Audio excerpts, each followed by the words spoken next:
Alright, so ons is besig met die tabernakel. Ons gaan so deur die verskillende dele van die tabernakel. En onthou, die tabernakel bestaan uit die 3 dele. Daar's die buitehof, en dan is daar die tabernakel self, wat ook uit 2 dele bestaan het.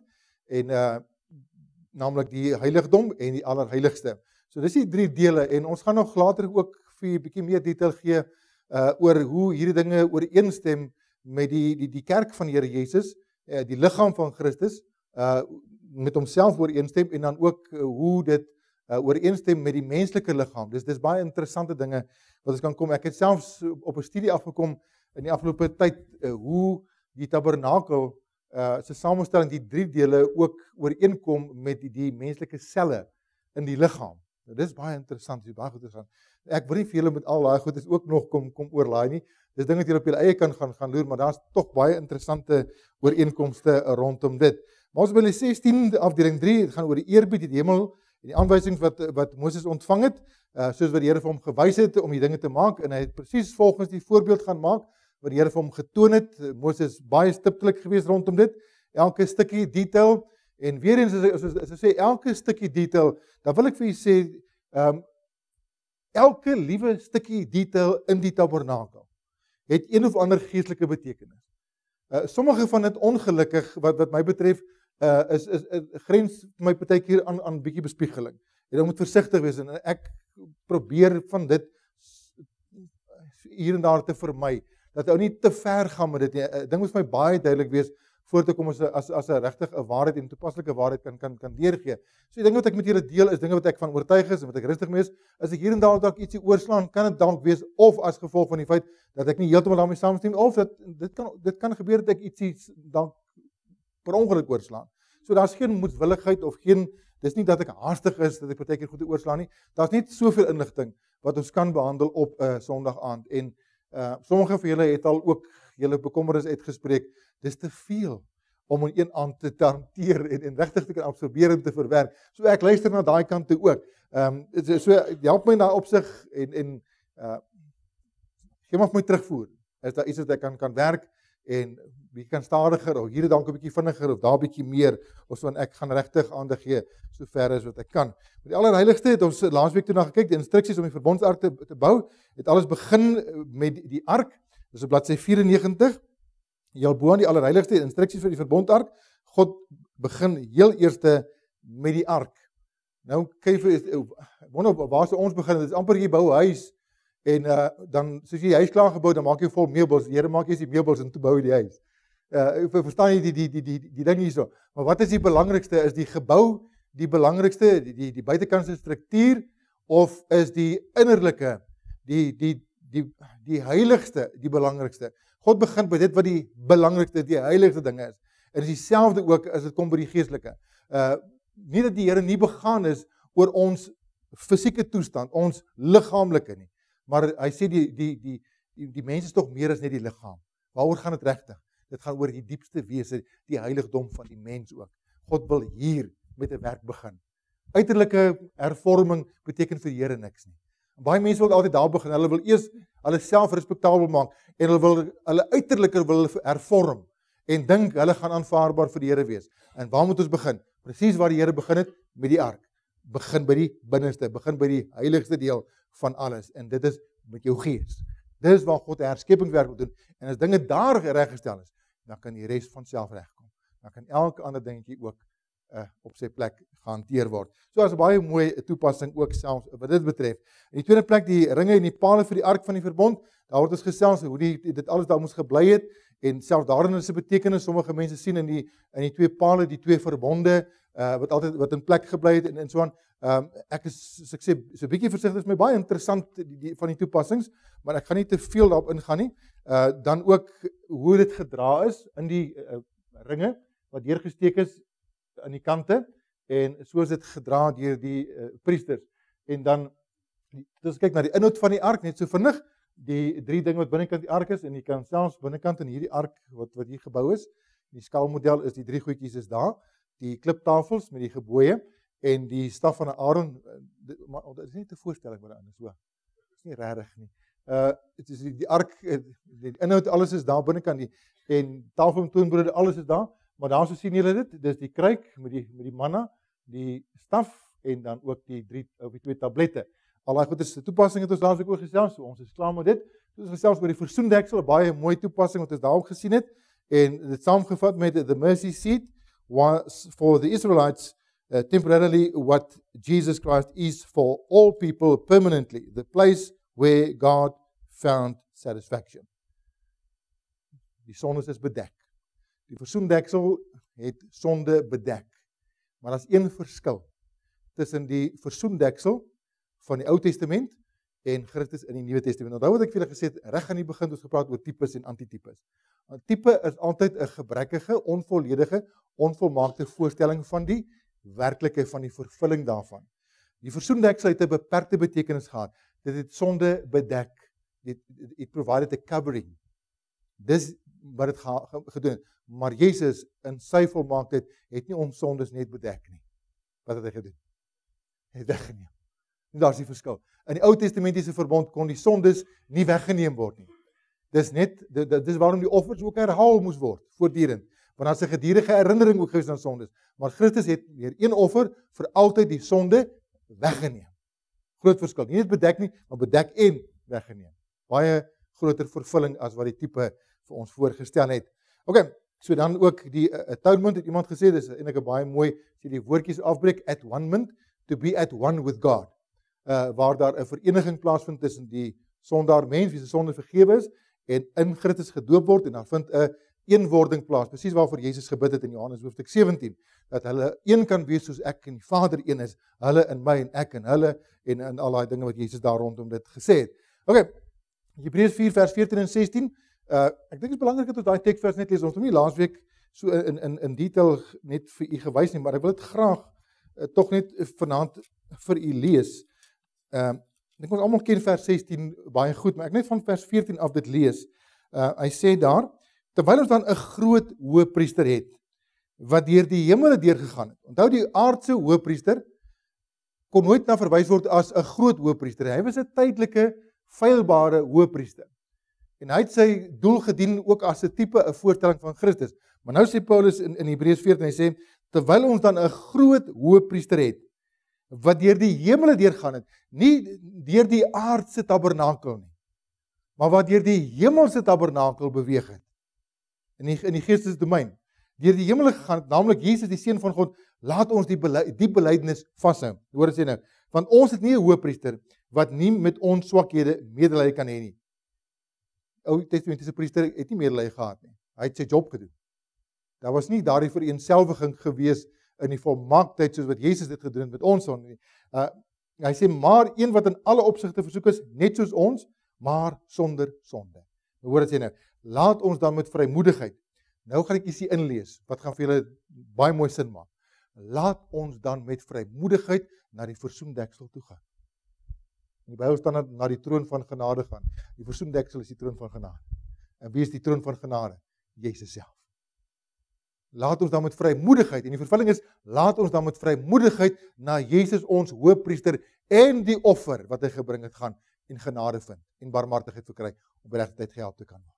So daai teksvers, ek weet ons gebruik hom baie keer, of mense gebruik hom baie keer, mense gebruik hom baie keer vir allerlei ander redes ook, om met vrymoedigheid na die troon van genade te gaan, en dat die Here my gaan help as ek so 'n bietjie swaar trek, of 'n bietjie deur 'n moeilike tyd gaan. Maar in essensie beteken daai teksvers heel eerste, belangrikste, dat ons na hom toe gaan, en dit gaan hier oor my saligheid, oor beredding, om op die regte tyd gehelp te word, wanneer ek na die Here toe gaan en my sonde bely, en daar met my lewe gehandel, met my sondige lewe gehandel word. Dit is wat hy eintlik daarvan praat. Alright, maar hy kan 'n sekondêre betekenis ook hê as die Here daai teksvers vir jou gee as 'n belofte. Goed, as jy kan lig of die teenwoordigheid van God is oorgesels ook, die sigbare manifestasie van die Here in sy heiligheid, en daar is die prentjie van die tabernakel op die volgende ene, wat ons ook oorgesels het. Uitleg, soos hy daar so lyk, hierdie is baie dieselfde, min of meer, al wat verskil is, hierso is die tafels, wat hulle gebruik het om ook op te slag, waar daar ook nog vir plek was. Ek dink nie daar is plek daar binnekant gewees vir daai nie. En dit is nie so noodsaaklik nie, maar dit is net 'n praktiese voorstelling. So van hierdie kant af hier in beweeg. Die offer is daar gebring, geslag op die tafels en dan aan die brandofferaltaar, die koper brandoffertafel gebring daar op daai plek. En dan is die persoon soontoe gevat, daar is wassing plaasgevind en dan die priester ingegaan en dan het hy daardeur beweeg, het hy daardeur gebring. Dis 'n voortdurende aksie gewees wat daar gebeur het, maar een keer 'n jaar het die hoëpriester daar gaan verskyn. En ons gaan as Levitikus 23 ook kom en ons praat oor die groot versoendag, daardie eendag Yom Kippur fees wat die hoëpriester in die allerheiligste ingaan het. Dan gaan ons vir u meer detail ook gee van alles wat daar gebeur het rondom dit. Dis baie interessant. So 'n bietjie wag vir daardie lering. Okay, so dis min of meer die storie. En nou gesels ons vanaand oor die heiligdom. Ek sê daai foutjie moet jy net regmaak in die boek. Dit moenie wees allerheiligste daar op bladsy 695 nie. .c nie, dit is die heiligdom. Dis net 'n foutjie gewees wat ek daar gemaak het met die vertaling. Ek het dit dadelik raak gesien nadat ons dit vertaal het. Okay, daar was 3 voorwerpe in die allerheiligste, althans in die heiligdom. Nou lees ek verkeerd, nie soos dit in die boek is. Ja, verskriklik. Die drie voorwerpe wat daar was die goue altaar gewees, die tafel met die 12 toonbrode en die goue kandelaar. Nou, hier is baie mooi interessante toepassings ook rondom dit. Weerens, ek gaan ongelukkig nie alles deurgee. Daar is fynere goedjies wat ons ook sekerlik op 'n stadium na kan kyk, maar dit is 'n voorstelling van hoe dit daar gelyk het. Daar staan die priester voor die voorhangsel en die goue reukaltaar staan reg voor die voorhangsel. Dis die laaste handeling voor hy so ingaan in die allerheiligste in. Dan die tafel met die toonbrode was tafel gewees. Hierdie is nie so heeltemal korrek in sy voorstelling, net vir iets anders te wys, want hy kort die kroon reg rondom wat hy gehad het, is soos 'n amper soos 'n kroon wat mense op hulle kop dra. Hy het so 'n randjie gehad hier langs die kante wat ook 'n baie mooi betekenis het. So daai ene is nou nie heeltemal so korrek nie. En dan die goue kandelaar was die laaste item gewees in daardie heiligdom. Nou die goue reukaltaar, soos jy aan die boek ook kan sien, die 7 lampe van die goue kandelaar was die enigste lig in die heiligdom. En daai lampe het voortdurend gebrand. En wat interessant is ook, die lig van daardie menorah was bonatuurlike lig gewees in die opsig dat dit voortdurend gebrand het en dat dit sy oorsprong gehad het ook by die Here self. So die goue kandelaar was die enigste lig in die heiligdom en die tafel met toonbrode wat gespasieer was binnekant in daardie spasie en die goue reukaltaar verlig het. En dit is vir ons ook 'n verwysing na die verligting van die Heilige Gees binne in daardie area van aanbidding. Die werking en die funksie van die Heilige Gees wanneer dit kom by aanbidding. Die goue reukaltaar stel vir ons voor ons op onderkant van bladsy 95. Die goue reukaltaar stel vir ons gemeenskap met God die Vader voor. Die tafel met die toonbrode, gemeenskap met God die Seun, Jesus as die brood van die wêreld, en dan die goue kandelaar, gemeenskap met die Heilige Gees. Dis die 3 areas waarin elke kind van God gemeenskap met God moet hê, want die kinders van God is in die heiligdom van God ingebring. En eintlik waarop neerkom, van jou lewe, my liggaam het 'n tempel geword van die Heilige Gees, wat my hele lewe, my hele tempel moet verlig. Alright. So, kan jy verstaan hoekom 'n kind van die Here nie in die duisternis kan wandel nie? Want sy lewe is verlig. Die Heilige Gees het lig gebring in my hele bestaan sodat ek dinge in die regte perspektief ook kan sien. Goed, kom ons gaan beweeg dit verder. Ons is by die tafel met die toonbrode, bladsy 96. Paar baie interessante dinge ook hier. Ek gaan net so saam met julle deur lees. Hierdie tafel moes van akasia hout gemaak word. Akasia bome is die enigste boom wat goed in die woestyn groei.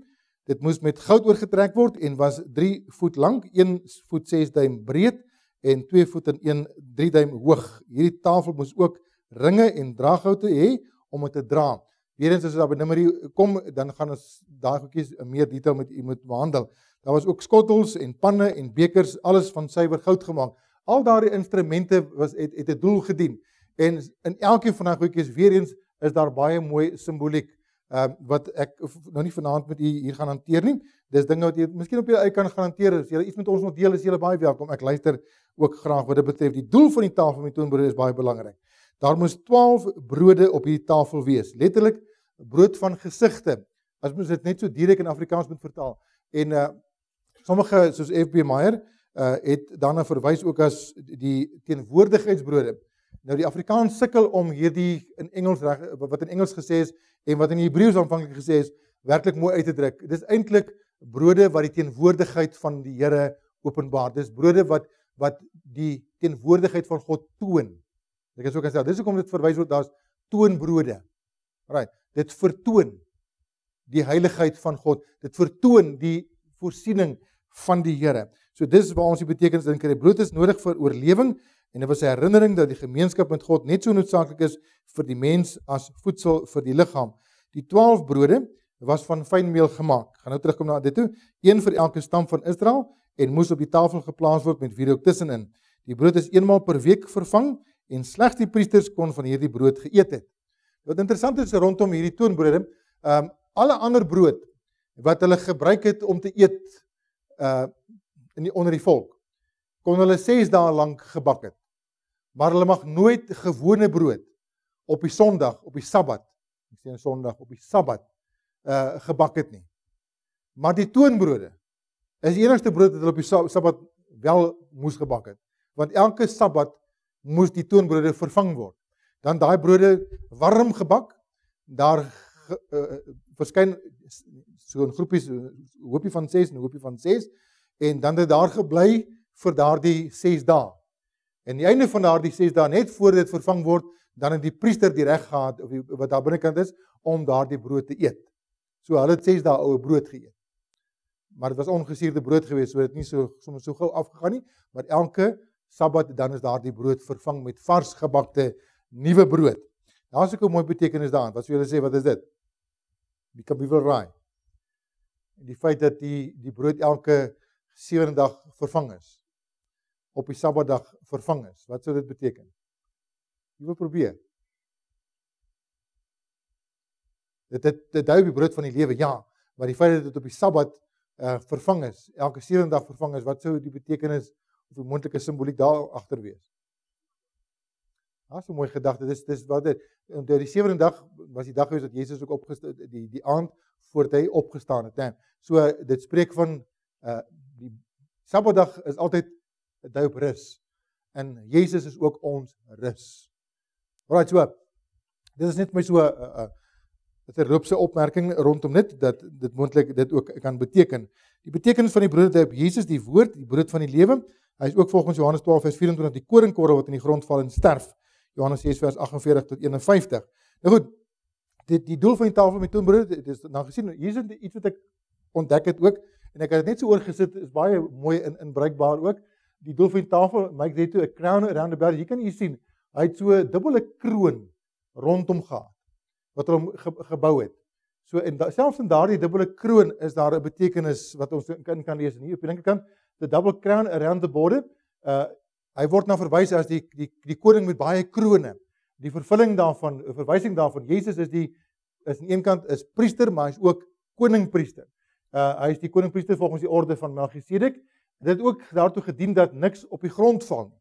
Dat die brood nie afval nie, dat die onverskilligheid en so iets verlore geraak het. En daarin is ook 'n mooi betekenis. As jy kyk na 1 Samuel 3 vers 19, dan lees ons daar, en geen een van die woorde wat die Here aan Samuel oorgedra het onvervuld gebly nie.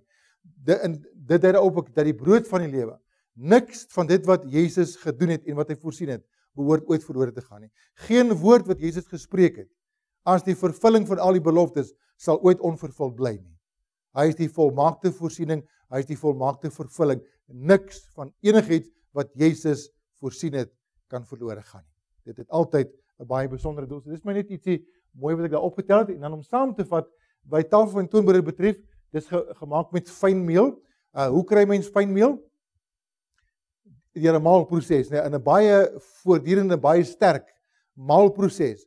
So die fynmeel dui op Christus se vervolging, waar hy ook voortdurend aan versoekings en vervolging blootgestel is, en hy eintlik soos die fynmeel baie fyn gemaal is, baie fyn deursoek is, om uiteindelik ook onberispelik en sonderloos volmaak na vore te kom. Die volgende is, die brood is gebak, in die vuur gebak, wat hy op Jesus se foltering wat hy deurgemaak het, die feit dat hy deur die oordeel van God gegaan het, ons oordeel op hom geneem het, ons straf op hom geneem het, hy is in die vuur van beproewing en van jou en my oordeel is hy geplaas en hy het daardeur gekom as volmaak.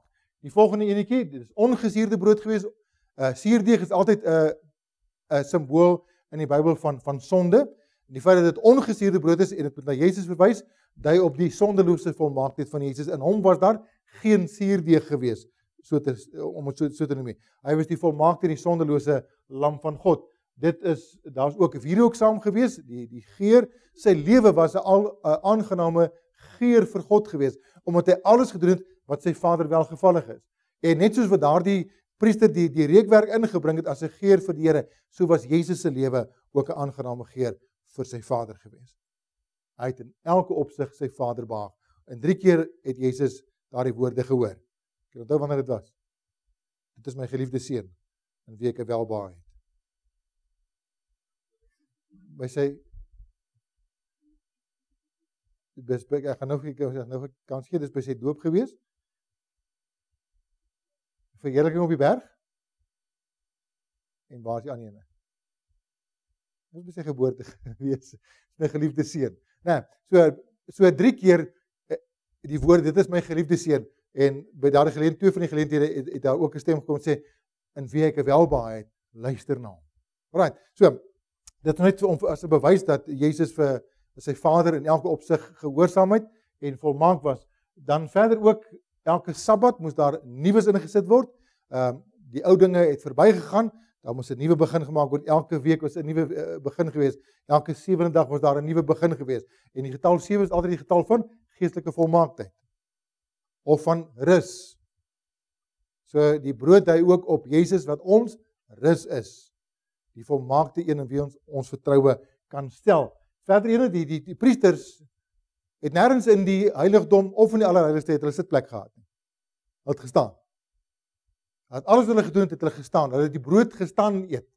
Hulle het die lampe gestaan en versorg. Hulle die wierook en die reukaltaar daarvoor het hulle gestaan. Selfs hulle binne in die allerheiligste gegaan het hulle gestaan. Die hele tyd het hulle gestaan.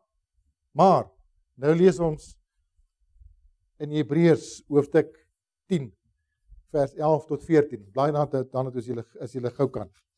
Ons te luister net aandagtig. Hebreërs 10 vers 11 tot 14. Nou dis die handelinge gewees van die hoëpriester in sy onvolmaaktheid. Voortdurend deur gestaan en diens gedoen. Omdat daar 'n voortdurende behoefte was, dis nie afgehandel nie. Daar is voortdurende behoefte gewees, daar's nooit vervulling gewees nie.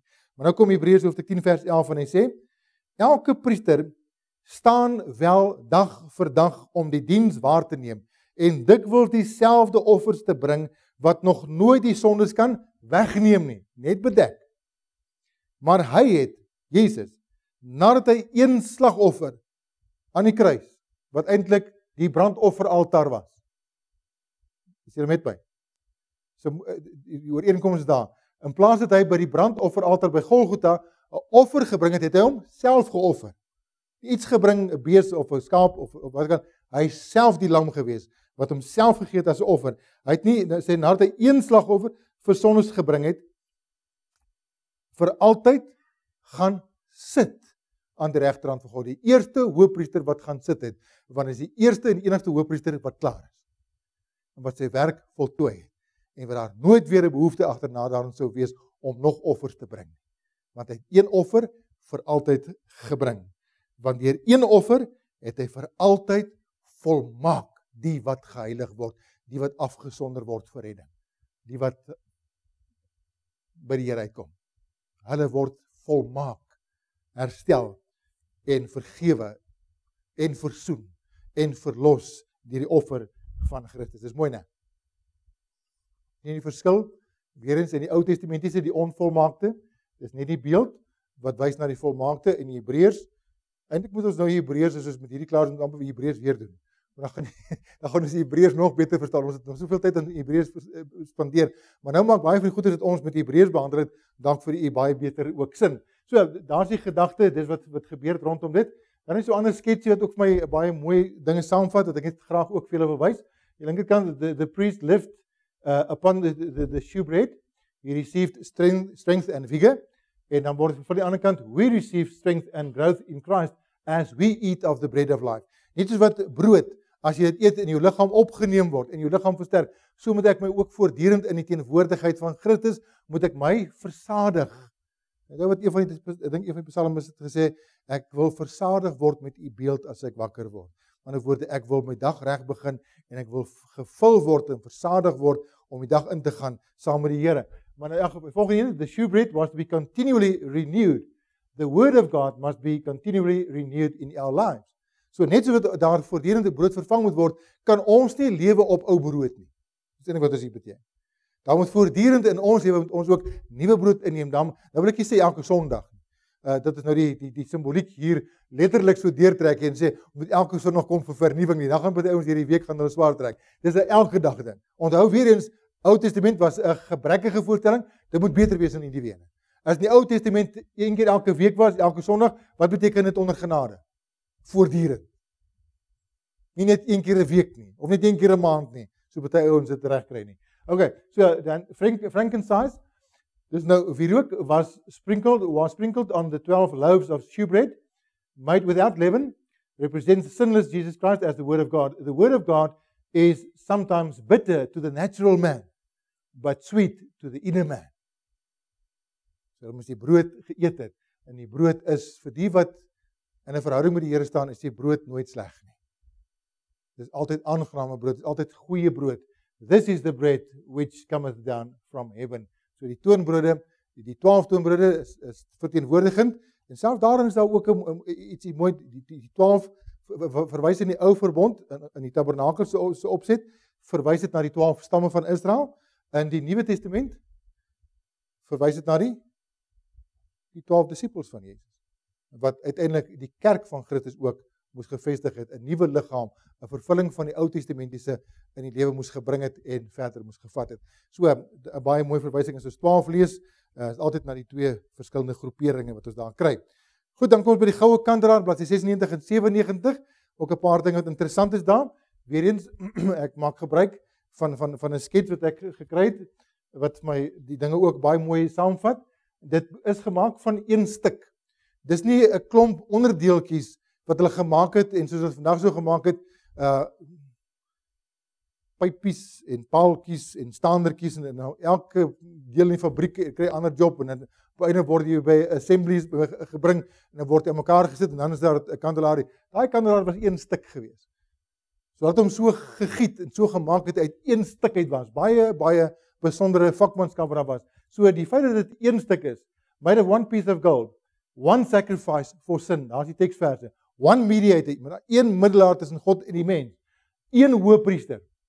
Ek is die weg, die waarheid en die lewe. Een lig.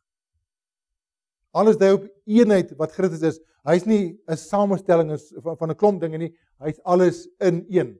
Verder it was divinely lit, en daar was 'n menslike verantwoordelikheid ook geweest dat dit voortdurend aan die brand moes bly. Hulle moes kyk dat die lampitte en so aan voortdurend versorg word, so die lamp en daar olie is, en al daai goedes moes hulle voortdurend net versorg het. En die ooreenstemming met die goue kandelaar in die Nuwe Testament is die kerk van die Here. Soos wat ek net te veel gesê het ook, daar in die tabernakel het die goue kandelaar die heiligdom verlig. Die Heilige Gees verlig die kind van God se lewe, maar geen gemeente kan klaarkom, funksioneer sonder die Heilige Gees se teenwoordigheid in die gemeente nie. Hy is die een wat moet oortuig. Hy is die een wat moet lei en moet leer. Hy is die een wat ons moet vergesel. Hy is die wat ondersteun. Hy is die een wat ons lewens verlig en wat vir ons bekragtig en in staat stel. Hy is die een wat al die geestelike dinge moet versorg en aan die gang hou. En as die Heilige Gees nie in ons lewens teenwoordig is nie, dan raak baie van die dinge wat ons in die gemeente of vir die Here doen, raak eintlik maar net pligspleging. Raak 'n gewoonte. As die Heilige Gees dit dra en inspireer, is daar verskil, is daar lewe, is daar vrug. Dit geld vir elke faset van 'n gemeente. En dit geld vir elke individuele lid van 'n gemeente, dat jy deur die Heilige Gees gelei moet word. Hoekom sê die Here vir ons in Romeine 8, hy sê die wat deur die Gees gelei word, die is kinders van God. Die Gees getuig saam met ons gees dat ons kinders van God is. So baie belangrike gedagte. Iets wat ook mooi is, wat die persoon bygevoeg het, dat ek ook al voorheen gelees het, en ek het hier bygelos, want dit is iets wat my baie mooi is, waar het die tabernakel gestaan? Of althans, waar het die goue kandelaar binne in die heiligdom gestaan? Hy het so op die kant gestaan. As jy mooi gekyk na die uitleg daarvan, en daar's ook 'n mooi ooreenstemming met die feit dat Jesus deurboor is, en dat hy deursteek is in sy sy, so that the church proceeds from the pierced side of Christ, even as Eve was taken from the side of Adam. Mooi, interessante gedagte, nee. Waar het God vir Eva uitgehaal? Ek het jare terug, het ek 'n studie gedoen, en ek het 'n boodskap daaroor gebring, oor die ooreenkoms tussen Eva en die bruid van Christus. En dink jy ek kan daai notas van my kry? Dis net eenvoudig, dis gone. Maar ek sal dit graag ergens, ek moet eendag net meer gaan soek, maar ek sal dit graag met julle wil deel, want dit is jare terug wat ek gedoen het. Maar net soos wat Eva uit die ribbebeer uit die sy van Adam uitgehaal is, soos die kerk, die bruid van Christus, die geestelike Eva, as ons so kan stel, ook uit die sy van Jesus gebore, toe hy deursteek is en hy gesterf het. So daar is 'n mooi betekenis ook daarvan, en daar staan die goue kandelaar wat ook wys na Jesus as die lig van die wêreld, staan so op die kant, binnekant in die heiligdom. Daai skets het ons, julle het dit gekry in julle notas ook, wat net min of meer ook die uitleg gee. So, kyk maar weer daarna, altyd goed om dit terug te gaan en 'n bietjie na te slaan. Dan by die reukaltaar, bladsy 97, nou kyk hoe dit ook lyk, daar kan jy sien, hy is ook met goud oorgetrek, en hy het die 4 horings gehad, so op die 4 hoeke, en dan het hy die spesiale mengsel gevat. Weereens, daai mengsel is iets interessant, en ek sal dit ook op 'n stadium met julle deel. Wat is die inhoud gewees van daai mengsel? En daar's 'n baie mooi geestelike betekenis ook rondom dit, maar ietsie verlate. Maar as ek dit vergeet, julle moet my herinner, Martin, asseblief, as ek dit gaan vergeet, want daar's 'n baie mooi geestelike les in dat die bestanddele van daai mengsel wat hulle gebruik het vir die reukofferaltaar het baie mooi geestelike toepassing rondom dit, maar dit is 'n bietjie later. Okay, maar ek spring dit daarna op. Nou, hier weer eens, so verduideliking rondom dit is gemaak van akasia hout. Nou, die feit dat dit met akasia hout gemaak is en met goud oorgetrek is, dui op iets baie interessant. Die akasia hout is die aardse element, die verganklike element van die altaar. Maar aan die ander kant, goud word beskou as die onverganklike, die hemelse. En wat eintlik het vir ons hiervoor gestel word is, weer eens elke van hierdie voorwerpe en dingetjies wys na Christus toe. So selfs die reukaltaar is 'n verwysing na iets in verband met Christus. En wie was hy eintlik geweest? Hy was mens volwaardig, dis die akasia hout, maar hy was ook waarlik nog steeds God die seun. Dis die goud wat bymekaar gebring is, wat hom oorgetrek is. So daar het die 2 dinge wat bymekaar kom, en hy het rondom dit ook 'n kroon gehad, en dan hy was 2 mates hoog geweest, die hoogste voorwerp in die tabernakel ook geweest. Sommige maak die goue lampstander maak hulle verskriklik hoog, en dan is die goeders uit proporsie uit, en dit is baie belangrik om daarop te let dat elkeen van daai goeders het 'n sekere hoogte gehad. En dis belangrik om te let ook dat hierdie goue reukaltaar wat daar binnekant in die heiligdom gestaan het, was van daardie 3 voorwerpe binne in daardie area die hoogste ene geweest. En dit dui ook op die prominensie wat Jesus se middelaarskap vir ons aantoon. So the ministry of intersection of Jesus Christ, the highest ministry on behalf of the church. Die horings dui op daai horings daarso dui op die krag en die mag en die autoriteit en die koningskap van Christus. En dan om daarby uit te kom, moet daar 'n sterfte of 'n dood plaasgevind het om horings so te kon gebruik. Goed, dis in die toepassing ook rondom die reukofferaltaar. Laaste enetjie wat hierdie betref, die reukaltaar. Die altar of incense, dis wat ook genoem word, Exodus 30 vers 1, on the west side, next to the veil. In ander woorde, daar by die voorhangsel, daar het hy gestaan. Incense was constantly offered, sweet incense to the Lord, always. Ons gebede, onthou, reukwerk is altyd 'n simbolies van die gebede of intersessie van die kind van die Here of van die Here Jesus self. Dit word voortdurend beoefen deur die kind van die Here, maar ons het ook 'n hoëpriester wat altyd vir ons intree. Dis die betekenis en vervulling daarso. It occupied the central position in the holy place. Christ is the center of all things. En dan Hebreërs 2 vers 18, the closest we can come to God. Christ adds incense to our prayers and continual intercession for us, soos ek nou vir u gesê het, met daai gedagte. So, dit verteenwoordig vir ons daar in die heiligdom, die plek wat gebed en intersessie in die kind van God se lewe het, en die spesifieke intersessie, die middelaarskap wat Jesus ook beoefen ter wille van die kind van die Here.